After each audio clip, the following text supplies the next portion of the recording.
வணக்கம். ஆதி மனிதனின் 9வது தெய்வம்.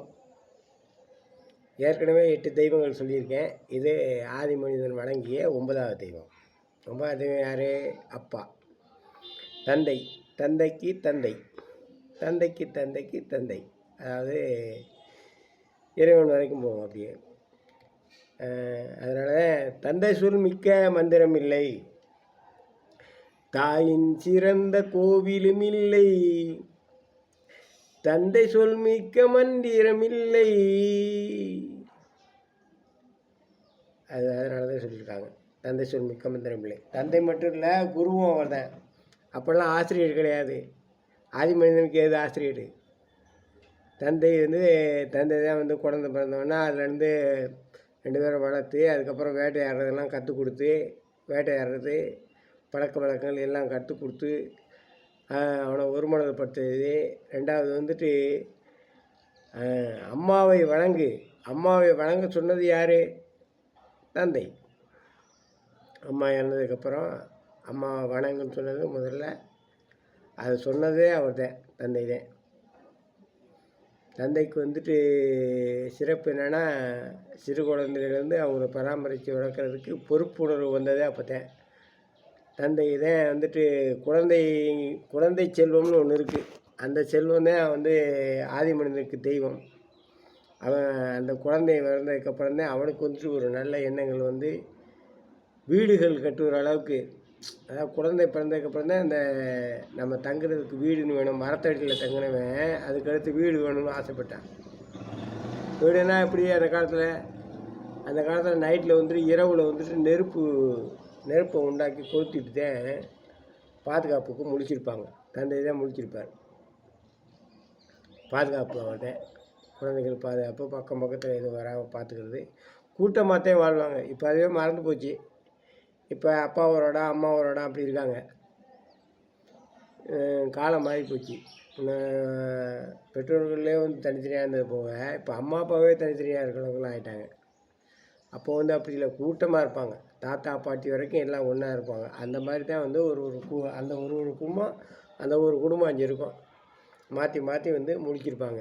இரவில் முழிச்சிருந்து ஆதி மனிதன் அந்த காலத்தில் இருந்திருக்காங்க. அதேமாதிரி உணவு தேட போகிறதெல்லாம் அம்மாவுக்கு ரெஸ்ட்டு தேவைப்படும். அப்பா தான் உணவு தேடுறது, பழங்களை பறிச்சிட்டு வர்றது, வேட்டையாடி கொண்டு வர்றது. அது உதவிக்கு இருந்தவங்க தான் நம்ம பைரவசாமி. பைரவசாமிலாம் 2 இருப்பாங்க. தந்தை கூட ஒன்று, தாய் கூட ஒன்று வீட்டில் இருக்கும். பைரவசாமியை கூட்டிகிட்டு தான் வேட்டைக்கு போவார் தந்தை போய் உணவு கொண்டு பராமரிப்பு எல்லாம் பண்ணுது. அதான் ஆதி மனிதனின் 9வது தெய்வம். குருவும் அவர் தான். அதனால் தந்தை சொல் மிக்க மந்திரம் இல்லை அப்படின்னு சொல்லியிருக்காங்க. அதே மாதிரி அந்த தந்தையை வணங்குற அளவுக்கு வந்தது காரணம் என்ன? பிள்ளைக்கு தந்தை ஒருவன், நம் எல்லோருக்கும் தந்தை இறைவன். இறைவன் நீ ஒருவனை நம்பி வந்தாயா, இல்லை இறைவனை நம்பி வந்தாயா? பிள்ளைக்கு தந்தை ஒருவன், நம் எல்லோருக்கும் தந்தை இறைவன். இறைவன்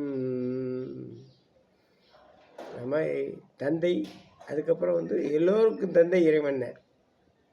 தந்தைக்கு தந்தைன்னு போகும்போது இப்போ நம்ம அப்பாவை பார்த்துருக்கோம், அப்பாவை பார்த்துருக்கோம், அவங்க பேர் வரைக்கும் தெரியும். அதுக்கு அடுத்த தலைமுறை என்னன்னா யோசிக்கிற அளவுக்கு ஆகிட்டோம். அதெல்லாம் நம்ம தெரிஞ்சு வச்சுக்கிற அளவுக்கு இல்லை. காலப்போக்கில் எல்லாம் மாறிக்கிட்டே வருது. அப்படி வரக்கூடாது. அந்த காலத்தில் இருந்தாங்கன்னா அவங்க நிலமை வர நம்ம அப்படி மறக்காமல் இருக்கணும். அப்பாவுக்கு அம்மா பேர் என்ன, அப்பா பேர் என்ன, அப்பாவுக்கு அப்பா பேர் என்ன, அப்படிலாம் வரணும். அதான் தந்தை. தந்தைக்கு அவ்வளோ சிறப்பு இருக்குது. அதனால தான் தாயின் சிறந்த கோவிலும் இல்லை, தந்தை சொல் மிக்க மந்திரம் நின்றுருக்காங்க. தந்தைக்கு தந்தையெல்லாம் நம்ம உருவத்தில் பார்க்க முடியாது. இப்போ ஆடி மாதம் கோயிலுக்கு போகிறாங்க. ஆடி மாதம்தான் முதல்ல குலதெய்வத்தை வணங்க ஆரம்பித்தது ஆடி மாதம்தான். அப்போ அந்த ஆடி மாதம் அன்னைக்கு நம்ம ஆடி மாதம் ஒன்று கூடும்போது ஆடி மாதத்தில் ஒன்று கூடி எல்லோரும் வணங்குறோம். அப்படி வணங்கி அப்படியே அப்படியே கால போக்கில் அது மாறிக்கிட்டே இருந்தாலும் எல்லா கோயிலுக்கும் போகிறதுக்குள்ளதுக்கும் நம்ம கோயிலுக்கு போகிறக்குள்ள சிறப்பு என்னென்னா, அங்கே வந்துட்டு நம்ம அப்பா அம்மா அப்பாவுக்கு அப்பா நடந்த அந்த காலடி தடங்கள் இருக்கே, அந்த கோயிலை சுற்றி வரும்போது அந்த தடங்களில் எப்போவாவது ஒரு இடத்துல அதே இடத்துல நம்ம காலை வச்சுருவோம். அவங்களுடைய அந்த ஆன்மா அங்கே தான் சுற்றி வரும்.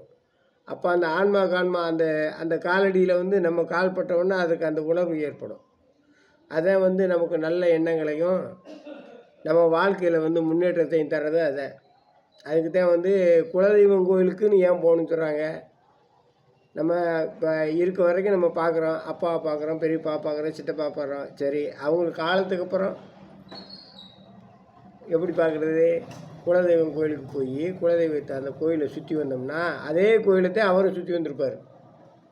இப்போ எங்கள் ஐயா இருக்காருன்னா எங்கள் ஐயாவும் எந்த கோயிலை சுற்றி வந்தார்?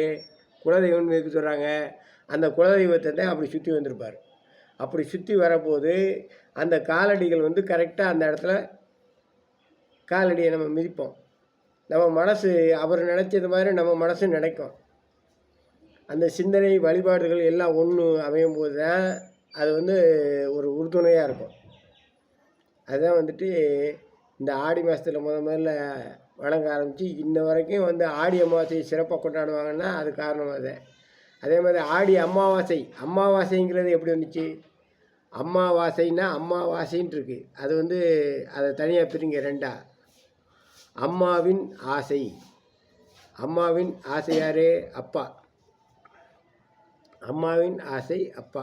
அப்பா இறந்ததுக்கப்புறம் அதுக்கப்புறம் வந்துட்டு அம்மாவின் ஆசை அப்பா. அப்பா இறந்ததுக்கப்புறம் அந்த அப்பாவை வந்துட்டு வழிபடுறதுக்கு சொன்னது அம்மா. அதனால தான் வந்துட்டு இந்த ஆடி அமாவாசை சிறப்பு. குலதெய்வம் கோயிலுக்கு கண்டிப்பாக போய் வந்து வணங்கி வந்தால் ரொம்ப சிறப்பாக இருக்கும். அதே மாதிரி குலதெய்வம் கோயிலுக்கு போகிறதுக்கு முக்கிய காரணம் இதுதான். நம்ம காலடி அந்த குலதெய்வம் கோயிலை சுற்றி வரும்போது நம்ம அப்பா அம்மா ஐயாவுக்கு ஐயா அந்த நடந்த பாதங்களில் வந்து நம்ம காலும் படும். அப்போ வந்து நம்ம பிறந்ததுக்குரிய பலனை அறிந்து நமக்கு நல்லா தெரிய வரும். வணக்கம்.